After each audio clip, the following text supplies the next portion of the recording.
As prisões cautelares representam algumas das medidas mais delicadas do processo penal brasileiro. Isso acontece porque elas restringem a liberdade de uma pessoa antes da existência de condenação definitiva, ao mesmo tempo em que o Estado precisa garantir o funcionamento adequado da persecução penal e a proteção da sociedade. Também deve respeitar a presunção de inocência e os direitos fundamentais do investigado ou acusado. Por isso, o sistema jurídico estabelece regras rigorosas para a aplicação das prisões cautelares e das demais medidas restritivas previstas na legislação.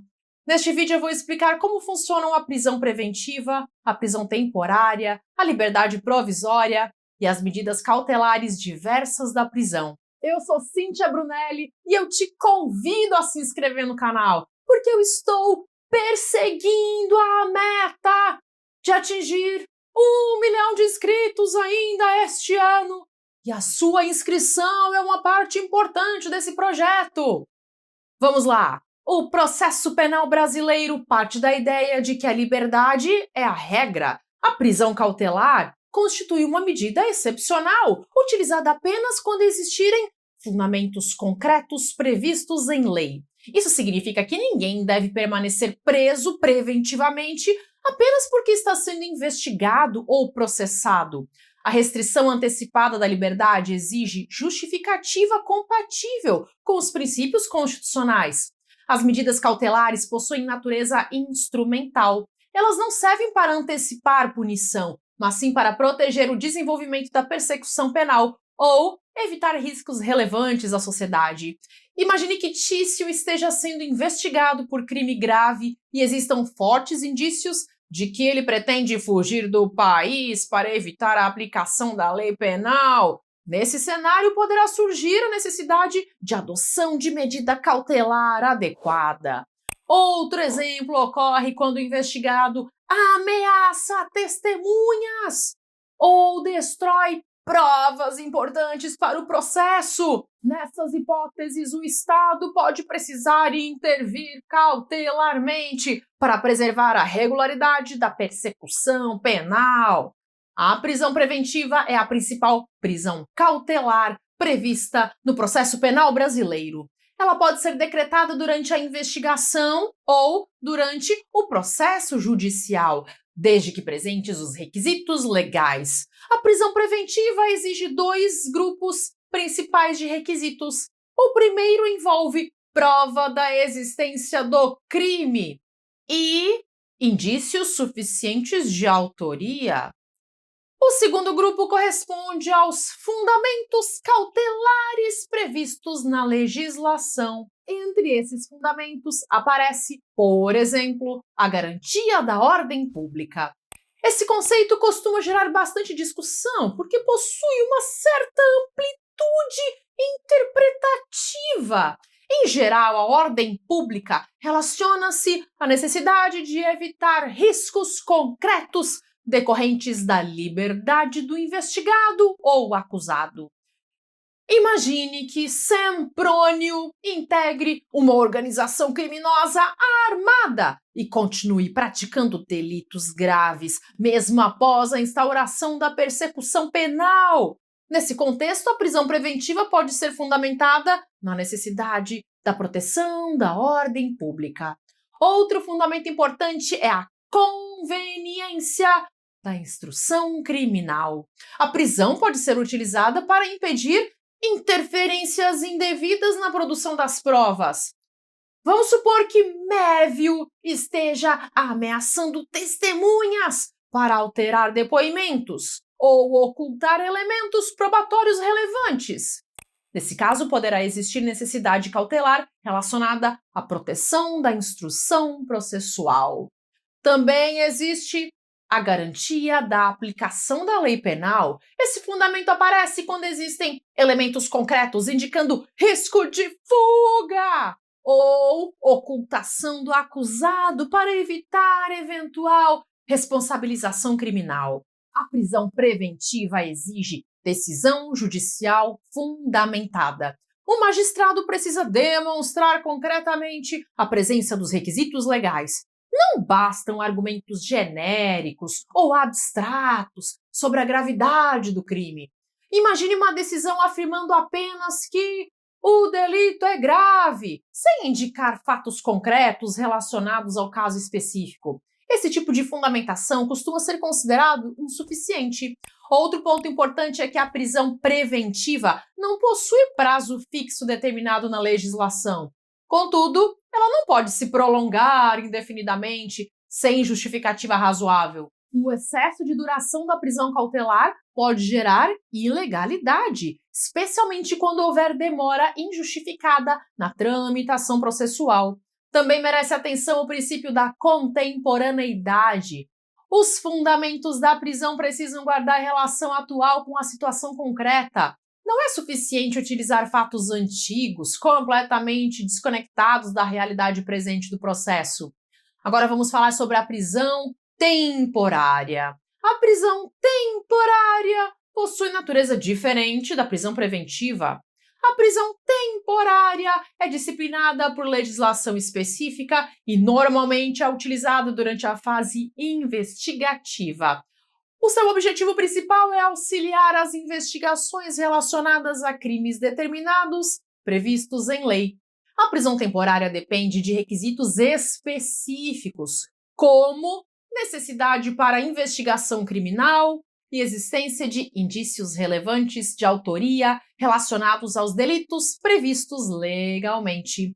Imagine uma investigação complexa envolvendo sequestro ou organização criminosa. Dependendo da situação concreta, a autoridade policial ou o Ministério Público poderá representar pela prisão temporária de determinado suspeito. Diferentemente da prisão preventiva, a prisão temporária possui prazo determinado. A duração varia conforme a natureza do crime investigado, podendo existir prorrogação em hipóteses legalmente previstas. Outro aspecto importante é que a prisão temporária normalmente ocorre antes do oferecimento da acusação formal, durante a fase investigativa da persecução penal. A liberdade provisória constitui mecanismo voltado à restituição da liberdade ao investigado ou acusado quando não estiverem presentes os requisitos que justificam a manutenção da prisão cautelar. Ela pode ocorrer com ou sem imposição de medidas cautelares adicionais. Imagine que Cornélia seja presa em flagrante, mas o juiz conclua posteriormente inexistirem fundamentos para a manutenção da prisão preventiva. Nesse cenário, pode ser concedida liberdade provisória. Em alguns casos, a liberdade provisória pode depender do pagamento de fiança. A fiança consiste em garantia econômica prevista para assegurar o comparecimento aos atos processuais e o cumprimento das obrigações impostas pela Justiça. O valor da fiança varia conforme os critérios legais relacionados à gravidade do fato, condições econômicas do acusado e circunstâncias do caso concreto. Contudo, existem situações em que a legislação proíbe a concessão de fiança ou autoriza a liberdade provisória, independentemente de pagamento. Outro tema extremamente importante são as medidas cautelares diversas da prisão. O sistema processual penal moderno passou a valorizar alternativas menos gravosas, em vez da utilização automática da prisão cautelar. A legislação prevê várias medidas alternativas que podem ser aplicadas isoladamente ou em conjunto, conforme necessidade concreta do caso. Uma delas é o comparecimento periódico em juízo. O acusado deve comparecer regularmente perante a autoridade judicial para informar e justificar suas atividades. Também existe a proibição de acesso ou frequência a determinados lugares. Imagine que uma determinada infração penal esteja relacionada a um estádio de futebol, em um ambiente específico de violência. O juiz poderá proibir a frequência do investigado naquele local. Outra medida importante é a proibição de manter contato com determinadas pessoas, especialmente vítimas, testemunhas ou co-réus. Imagine um caso de perseguição ou de violência doméstica envolvendo o risco de intimidação da vítima. Nesse cenário, pode ser imposta a proibição de aproximação ou comunicação. Também pode existir o recolhimento domiciliar em determinados horários, monitoração eletrônica e suspensão do exercício de função pública ou atividade econômica. A monitoração eletrônica, frequentemente realizada mediante tornozeleira eletrônica, permite acompanhamento do deslocamento do investigado sem necessidade de encarceramento completo. Outro aspecto importante é o princípio da proporcionalidade. O juiz deve escolher a medida cautelar adequada e menos gravosa possível para atingir a finalidade pretendida. Imagine que a simples proibição de contato com testemunhas seja suficiente para proteger a instrução criminal. Nesse caso, a prisão preventiva poderia ser considerada excessiva. A legislação determina que a prisão cautelar deve funcionar como a última alternativa quando medidas menos severas forem insuficientes. Esse entendimento fortalece a proteção constitucional da liberdade individual e reduz a utilização desnecessária do encarceramento provisório. Outro detalhe relevante envolve a revisão das medidas cautelares. Prisões e restrições não permanecem imutáveis ao longo do processo. Se os fundamentos cautelares deixarem de existir, poderá ocorrer revogação da prisão ou substituição por medidas menos gravosas. Imagine que a investigação já tenha sido concluída e todas as testemunhas importantes já tenham prestado depoimento. Dependendo da situação concreta, poderá desaparecer o fundamento relacionado à conveniência da instrução criminal. Também pode ocorrer a situação inversa.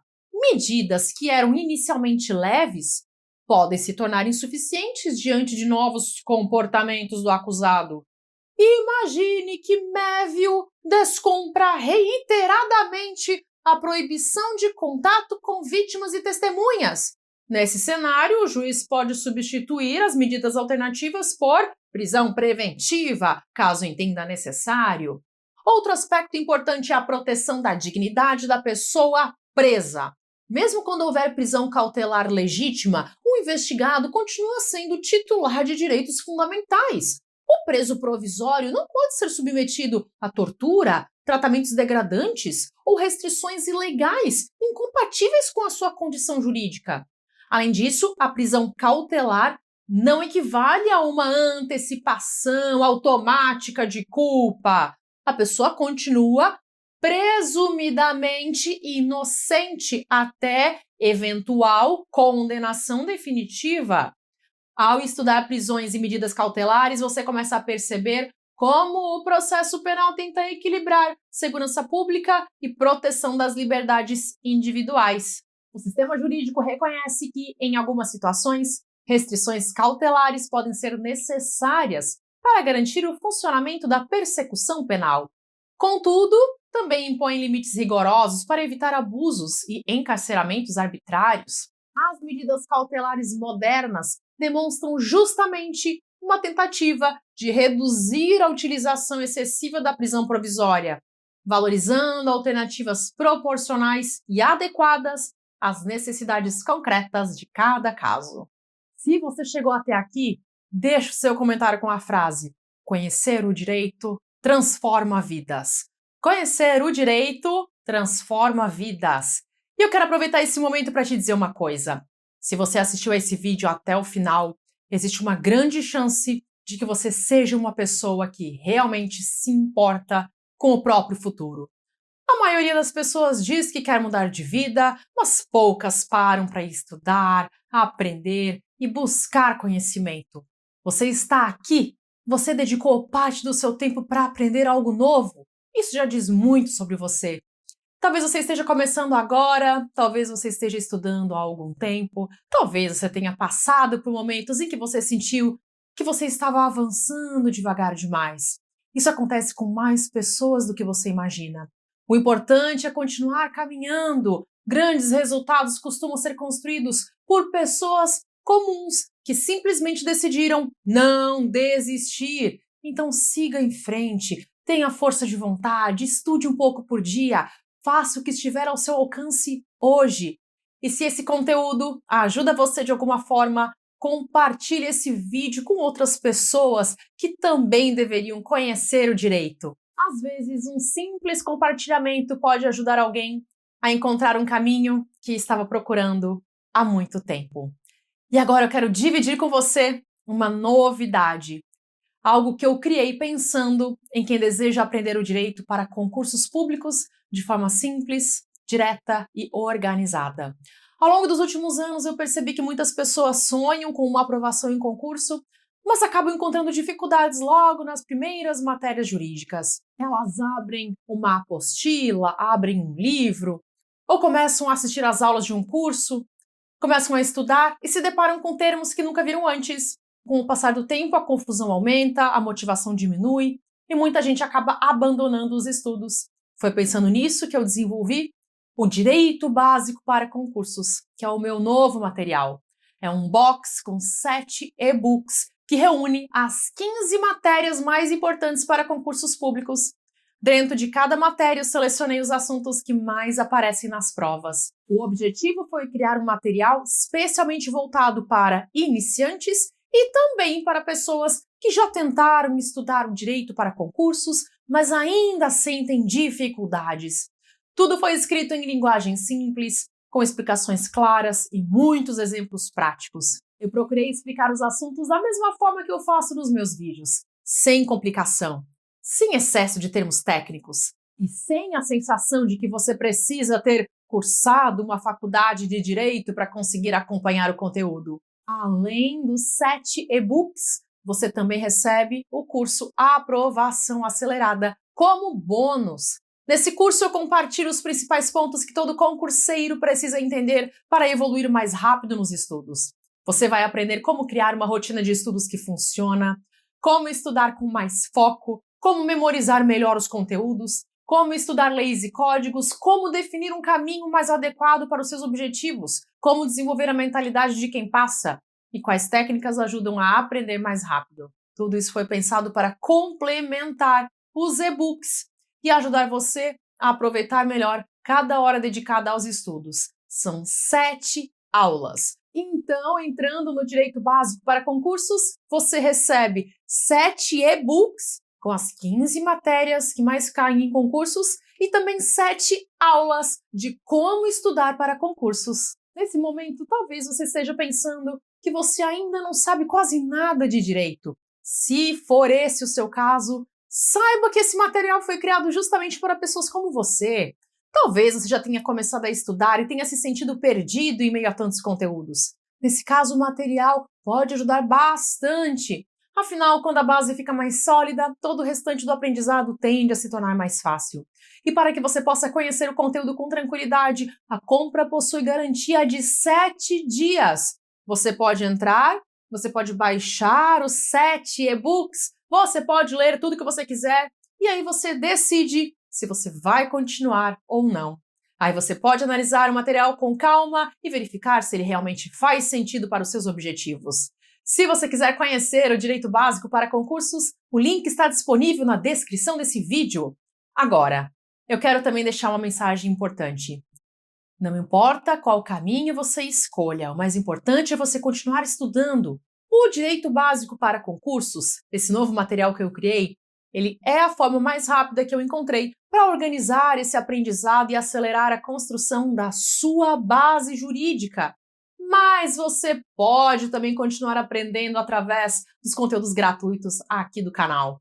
Eu já gravei mais de 1000 vídeos gratuitos ao longo dos anos e organizei esse conteúdo em diversas playlists. Se você assistir alguns vídeos por dia, mesmo que seja apenas um pouco cada dia, 1, 2, 3 vídeos por dia, em pouco tempo você já vai perceber uma grande diferença no seu conhecimento. O importante é manter a constância. Pequenos avanços diários costumam gerar resultados que parecem impossíveis quando nós olhamos apenas para o curto prazo. Então continue caminhando, continue aprendendo, continue acreditando que é possível. E agora eu quero convidar você para assistir a lista de vídeos gratuitos que eu vou deixar disponível para clicar aqui no canal. Aproveite esse momento e assista pelo menos mais um vídeo hoje. Cada novo aprendizado fortalece a sua preparação e aproxima você dos seus objetivos. Eu espero encontrar você no próximo vídeo. Até!